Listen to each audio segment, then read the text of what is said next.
Madagasikara sy ny vahoaka malagasy miverina ao zanatany akolaka hoy ny atoko teza.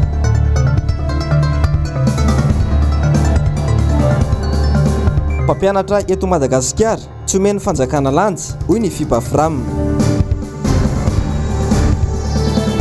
Mpianatra mpitsabo eto Antananarivo allocation de stage tao am-pianarana 2024 sy 2025 tsy mbola voaray hatramin'izao.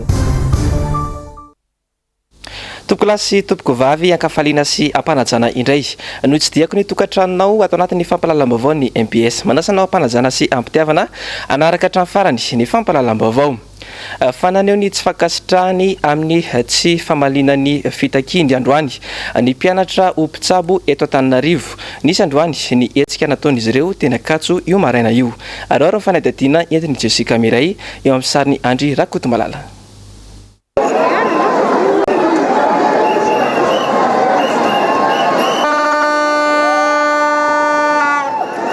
Ny talata 20 Janoary teo no namoaka fampitandremana ny fikambanan'ny mpianatra mpitsabo eto Antananarivo.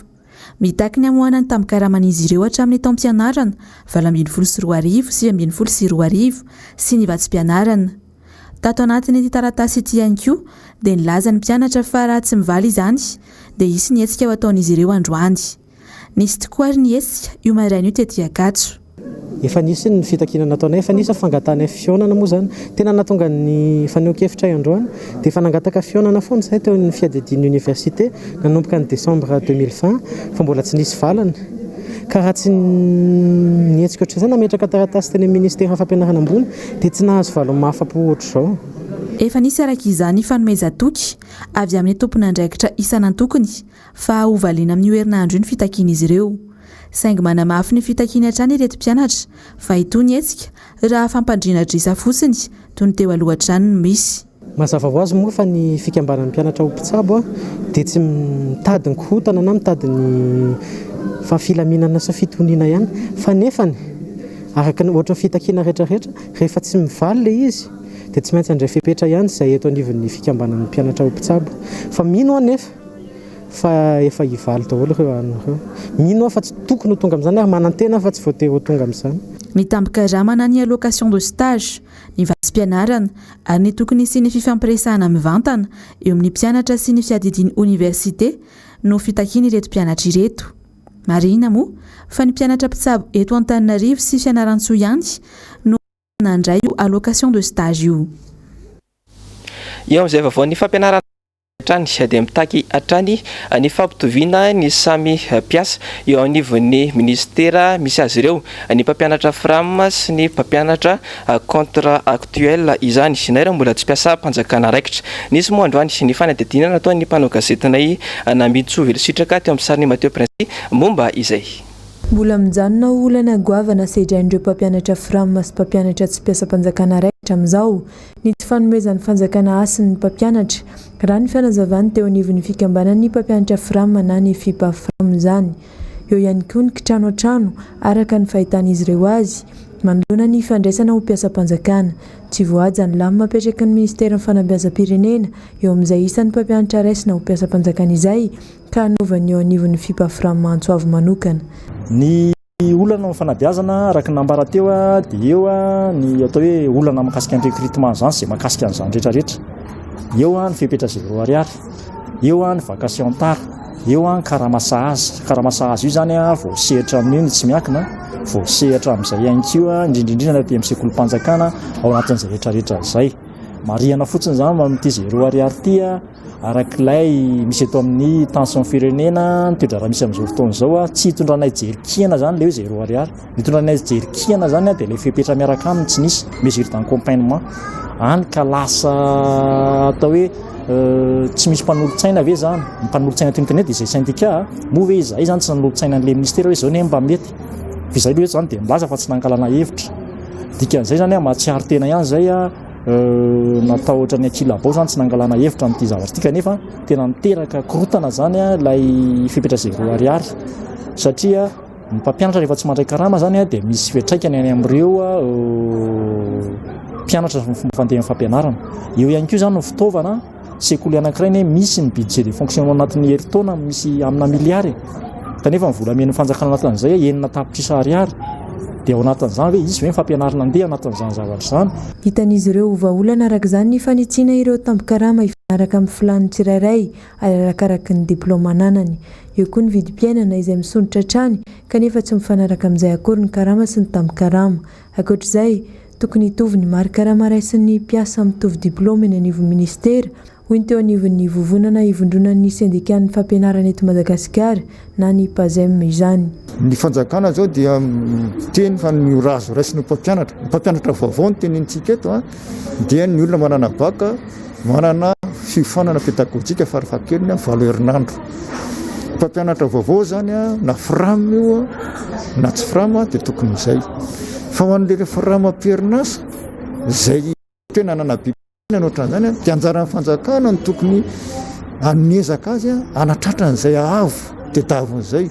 Satria izy ireo efa niasa tao 10 taona, 12 taona, 12 taona izany dia anjarany zany manofana andreo atratran'izay avo zay mba ny mpampianatra rehetrarehetra eto Madagasikara zany dia mba manana baka sy manana sertifika fanofanana arak'asa farafahakeliny 7 herinandro. Zay zany ny zatra loatra zany zatra tokony atao fa tsy hoe apetraka le lalàna dia tsy ampiarina ny miandro izay ho vaolana rosin'ny fanjakana araka izany ny mpampianatra frama manerana ny nosy loharano ny poiran'ny fahalalana sy ny zavadrehetra amin'ny fampianarana ka tsy tokony ho tsinotsiniavana raha ny fanazavana voaray. Eo amin'izay lafim-baovany fampianarana izay hatrany dia navoaka androany teny amin'ny CCI Ivato ireo mpianatra andiany voalohany ao amin'ny Université FJKM Raveljon. Mpianatra miisa 530 no nahazo ny mari-pahaizana lisansa tamin'ity androany ity. Nanao fanadihadiana Jessica Miray teo amin'ny sariny Andry Rakotomalala. Efa 10 taona izay no nisy Université FJKM Raveljon dia nisampana teolojika eny Ambatonakanga.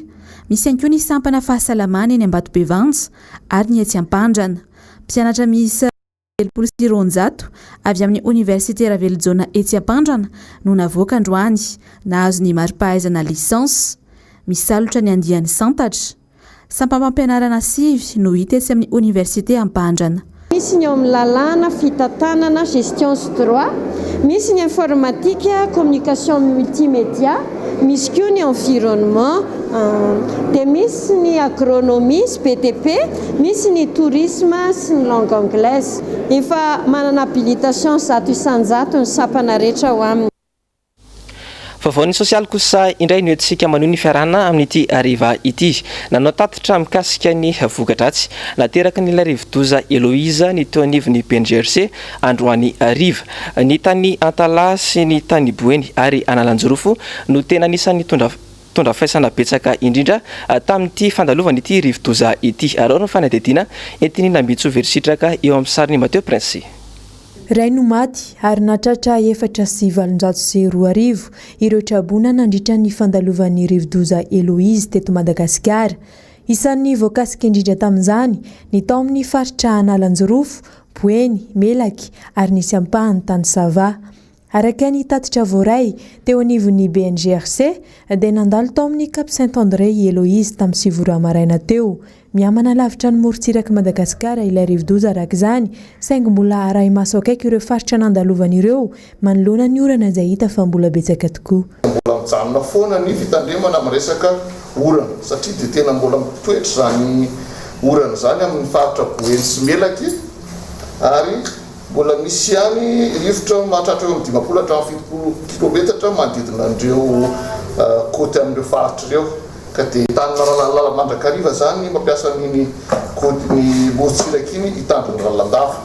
Nisan'ny maty ray, nisan'ny traboina 4,720 ny déplacé moa zany zany hoe ny finafina 700 dia ireo ataontsika hoe trano todraky ny rano 430 ireo trano izay nahitana fahasombana 430 ireo trano tena hoe simba tanteraka zany 970 ny efitra fianarana izay nahitana fahasombana 170 dia tena efitra fianarana tena simba zany 20. Ankoatry ny fahampotehana sy ny faharavana dia nisedra fahatapahan-jiro sy rano ihany koa ireo mponina tao Antsohy sy Befandriana Varatra.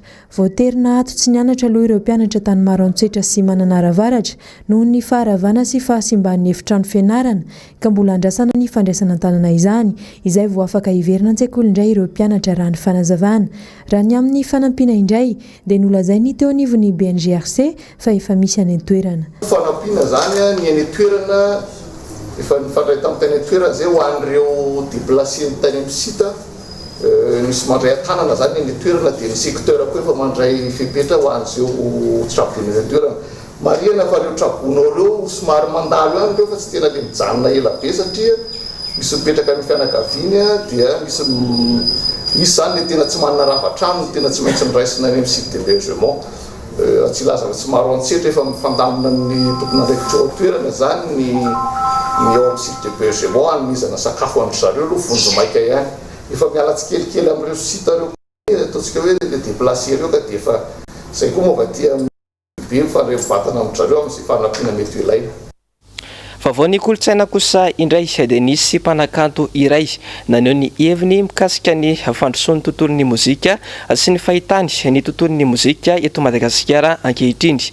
Nisongadina tao anatin'izay fanadihadiana izay ny afatra nataony ho an'ny mpanakanto malagasy. Ary ny fanadihadiana entiny Nambentsoa-Verisitraka teo amin'ny sariny Mateo Prince Atrany. Malemy ny fototry ny mozika sy ny kanto eto amintsika ka miavery manoloana ny firoborobon'ny fandrosoana avy amin'ireo vahiny raha ny faneho-kevitry ny mpanakanto zoky. Fivoaran'ny mozika eto Madagasikara raha ny amin'izao dia very amin'ny rendrarendra sy ny zavatra eno manaraka ny teknika moderna sy ny mozika avy any ivelany, ny resaka famoronana, ny fampitana afatra ny mozika fototra ka lasa takona ny tena atao hoe mozika malagasy satria raha manontany isika ho inona ny atao hoe mozika malagasy dia mety voavaly amin'ny hoe bagasy. Inona ny atao hoe mozika malagasy any atsimo dia azontsika valiana amin'ny hoe tsapiky na ny hoe kningy. Rehefa aty atsimotsimo dia inona ny mozika malagasy ao Fianaratsoa, ny kidodo sy ny hirahira betsileo sy ohatr'izany. Rehefa mena varana iray tsika dia misy ny any amin'ny Sofia, ny baoejy, misy ny salegy sy ny kawitry isan-karazany. Lasa mba antoerana ny fitadiavam-bola, tsy ampy ny fandalinana sy ny fanadihadiana tsara manoloana ny vokatra sy eo an'ny olona. Ohatra akaiky amin'izany ny tonkira, na dia eo koa aza ny fampiasana fitaovana raitra, tsy ampy ny kalitao mahakanto ireo hira ary miavery ny maha-malagasy. Ny tena tonkira raha mihaino Dr JB ianao, fantatrao Dr JB? Raha mihaino Grand Maître Tianjamy ianao tena tonony ohatra hoe regarega sy sonata sy ny sisa. Raha ohatra ianao mihaino ny rasokininga sy ny tonkirany dia raha mihaino ohatra hoe vaiafisila sy ny tonkirany, reo ny voatongo jojobo tsy resahana tsony, tena tonga dia hitanao hoe manoratra izy ary lalina ny zavatra soratany. Mialatsiny amin'izay mamorona fa ankehitriny manao clip dia misy karazana le mozika tsy misy manao clip dia vady na pisipa misaraka anaty salon dia manofa chambre dia misy mifanipivalizy any ivelany dia misy bandy mandalo amin'ny elakelan-trano dia mikitika dia anano. Ny famoronana fototra eo amin'ny mozika sy ny mozika lasa zavakanto amin'izao dia ohatran'izay Valy de Bois zany hoe mifankahita fa tsy afaka mifampikasika. Hanika ny olona rehefa miaino zany an'ilay mozika ny anontanianao teo dia miaino zavatra loalikalika izy ka manjara ny zavatra eo ihany ny veriny fa norme. Isan'ny fitaovana entina hanabeazana ny hira sy ny mozika. Ho lasa mifanohitra amin'izay anefa tsy hoatsy raha toa ka mbola mirona makany amin'seho ivelany sy ala tahaka fotsiny ihany izany. Mafonja ny afatra nampitainy Gottlieb ho an'ireo mpanakanto malagasy tsy ankanavaka, indrindra ireo izay mbola vao misandratra. Voalohany indrindra aloha hevitro izay teneniko izao. Hevitro. Mety maro mitovy hevitra amiko. Faharoa sao dia izany diso e. Ka hoe tsy manaraka ny toetrandro fa raha ny tokony ho izy dia hira manao izay Valy de Bois indray mandeha no malaza dia lasa. Sao izany diso. Fahatelo sao dia tsisy hevitra intsony. Izay fahatelo izay valiko mbola misy hevitra. Inona moa no mahatonga ny hoe ny olona tany aloha zany dia izay miverina amin'ny resaka bagasy ohatra hoe piano, gitara izay anisan'ny tena ifatoako raha izah zany. Ny hira misy afatra tsy hoe ka ny hira ngena atao fialam-boly e. Tena Jerosalema ny ohatra raisiko. Misy afatra be ngeny Jerosalema iny e. Fa moa vai ianareo izay mianatra Jerosalema tsy miasa mihitsy. Azonareo ve le afatra apetraka le hira? Zany hoe le bandy namorona an'le tonony, isy tonony tena ampitainy ao fa ny antsika dia londolosy ihany dia le mandihy any zany ny olana hoe karohana lay hira mozika mba tena izy fitaizana zay moa izy ka zay moa izy raha izay ndray kosa afaka mifanao fotoantsika dia mifamaly sy mifanjinja fa misy ny hira natao andalo dia misy ny hira toko ny ankehitriny mandalo mibetsaka ny vaovao malaza maneran-tany kosa indray dia nandray ny asany amin'ny mahafiloam-pirenena azy avy hatrany i Joe Biden taoriny ny fianianany nataony omaly. Maro moa ny afatra sy fanapahan-kevitra noraisiny nandritra izany. Etsakilany kosa nefa dia nametraka afatra ho an'ny mpombazy i Donald Trump talohany nialany tao Washington. Ary ny fanadidina entiny Njavandriamaefa teo amin'ny sariny toky Ramarla. La troisième tentative aura été la bonne. Joseph Biden a enfin les clés de la Maison Blanche. Taorian'ny fianianana nataony Joe Biden omaly dia niroso tamin'ny fanaovantsiny mikasika ireo fampanantenana nataony ity filoha Amerikanina vaovao ity. Isan'izany ny verenany Amerikanina indray ao anatin'ny OMS, ny ady amin'ny fanavaka vaham-bolokoditra, ny ady amin'ny valanaretana ary ny fiovaovany ny toetry ny andro. Miantsony rehetra ihany koa i Joe Biden any amin'ny tokony isian'ny firaisan-kina eo amin'ny samy Amerikanina fa indrindra amin'ireo firenen-kafa. Isan-kilany dia nisy ny afatra nataony Donald Trump tamin'ireo mpombazy. Diado anareo foana aho hoy Donald Trump, mandram-peona ihany ny androany saingy mbola iverina aho amin'ny fotoana mampety azy. Io no afatry ity filoha Amerikanina teo aloha ity talohany nandraisany angidim-by mitondra azy sy ny vadiny hody any Antohizy kosa indray dia nandritra ny eninandro izay dia savorivory tanteraka no tranga tao Tunisie tao. Misy ny fihetsiketsehana goavana ataon'ireo vahoaka izay mitaky ny fialan'ny fitondram-panjakana iray manontolo any atoerana. Njavandriamaefa eo amin'ny sariny toky Ramarla hatrany. Ils tentent d'approcher, mais rapidement ils sont dissuadés. Tao anatin'ny enina andro tsy nitsahatra ny fifandonana teo amin'ireo mpitandro filaminana sy ireo mpanao fihetsiketsehana mitaky ny fialan'ny filoha Tunisiana ao Tunisie. Raha loharamba avao dia miaina anaty krizy ara-ekônomika lalina i Tunisie amin'izao fotoana izao ka maro amin'ireo tanora no very asa. Nanampitrotra karaha teo ny fisian'ny valanaretana COVID-19 ka tsy nahafahan'ny fanjakana tao an-toerana nitady vahaolana. Tsy zakan'ireo vahoaka intsonina nefa izany ka izao niterana. Nanambara kosa ny Prime Ministre Tunisiana afaka ataon'izy ireo tsara ny mitaky ny zony, saingy tsy azo ekena ny fanimbana sy ny fandrobana fananan'olona. Voatery mampiesika ny mpitandro filaminana ary mandrava ny fihetsiketsehana araka izany ny fitondram-panjakana raha toka mitonitolo vahoaka ireto. Milaza ny tsy hitsahatra kosa ireto farany tsy miongana ny fitondrana ao Tunisie.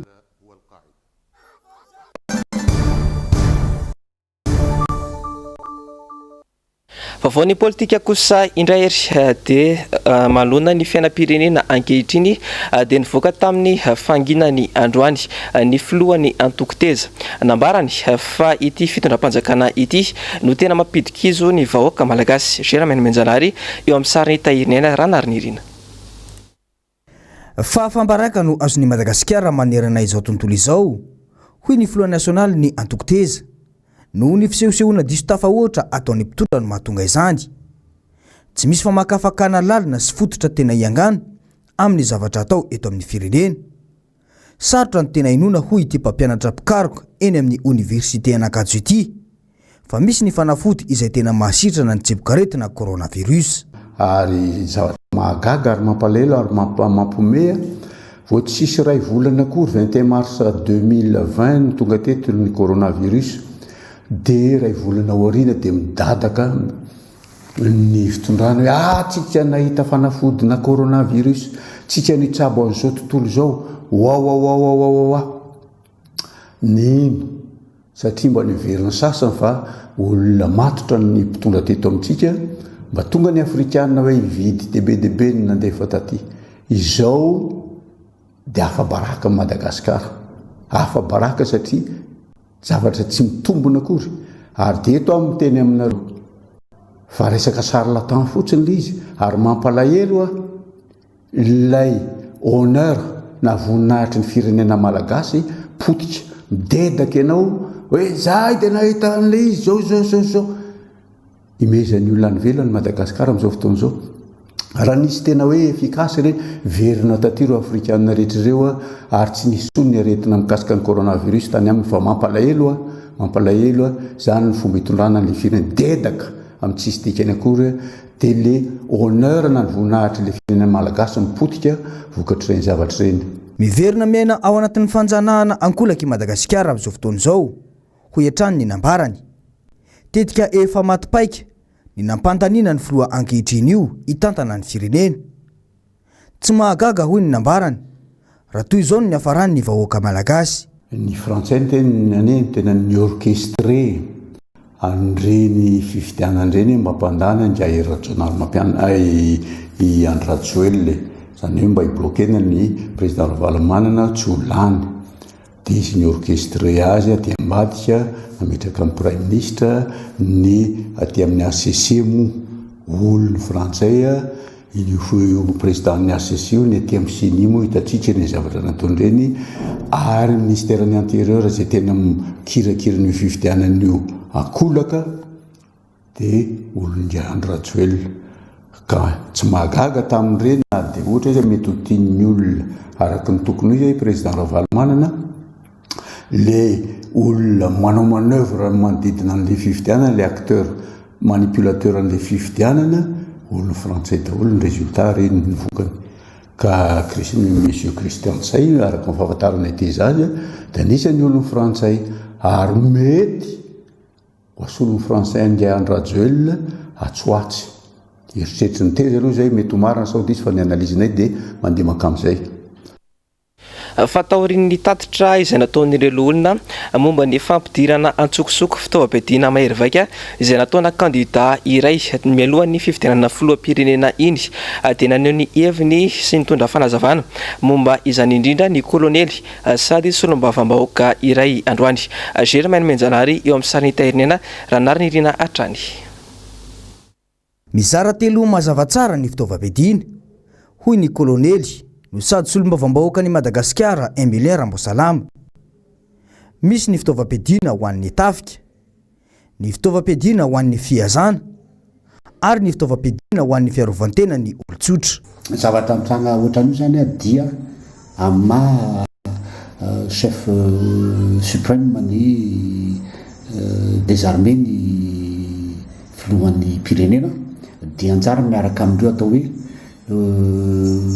conseiller supérieur de la défense zany no mamory hoe mila fanavozana na mila fitaovam-piadiana zao tsika, dia atsona amin'izay zany ny ministre ny défense nationale, ny secrétaire d'état amin'ny gendarmerie, ny ministre ny police pirenena miaraka amin'ny ministre ny vola satria tsy maintsy volana mivoaka, miaraka amin'ny ministre ny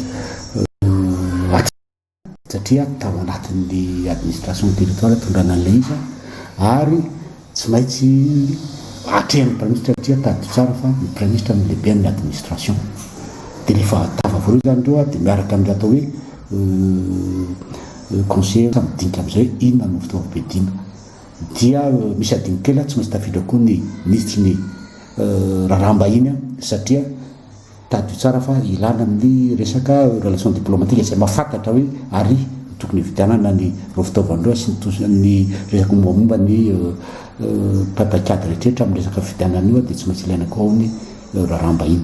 Mazava nefa nandritra ny tatitra izay nataon'ireo olona Madagasikara momba ny fanadiadiana izay nataon'izy ireo, fa nandritra ny fampelezan-kevitra ho filoham-pirenena 2024 iny no nampidirana ireo fitaovam-piadiana ireo teto Madagasikara. Fitaovam-piadiana izay tsy dia mifanaraka amin'ny ady amin'ny asan-dalo mihitsy hoy ny kolonely Mbs Alakamisy.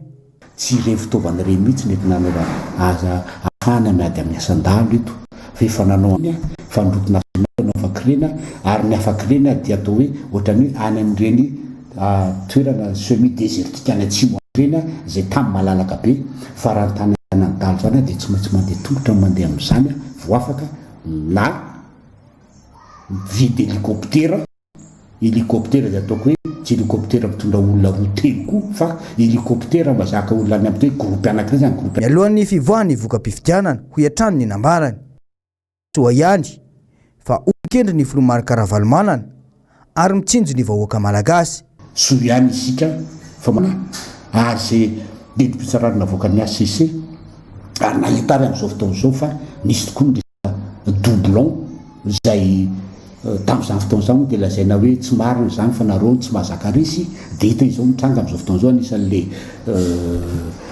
fanadadinako enquête parlementaire atao fa dia tena nisy tokoa fa tena anatsy izy mba tsy isin'ny raha mandrika satria raha fahafantarana azy zany dia mety misy ny tsy mahazaka ny faharesena mihitsy ny fitondrana dia atao hoe icrée zavatra raha mandrika satria raha satry zany ka misy ny tsy fahalalana atao dia no zava-doza nitranga teto amin'ny tany sy ny fanjakana. Dia fanadadiana iny koa ry tokolasy sy tompoko vavy netiko manakatana ny fampalalam-baovao amin'ity androany ity isaoraka ianao nanaraka izany hatramin'ny farany isaorana ihany koa ny teknisiana sy ny mpanao gazety niara-ny salahy nanatotosa izao fampalalam-baovao izao samy io samy tsara ry tompoko lasy sy tompoko vavy.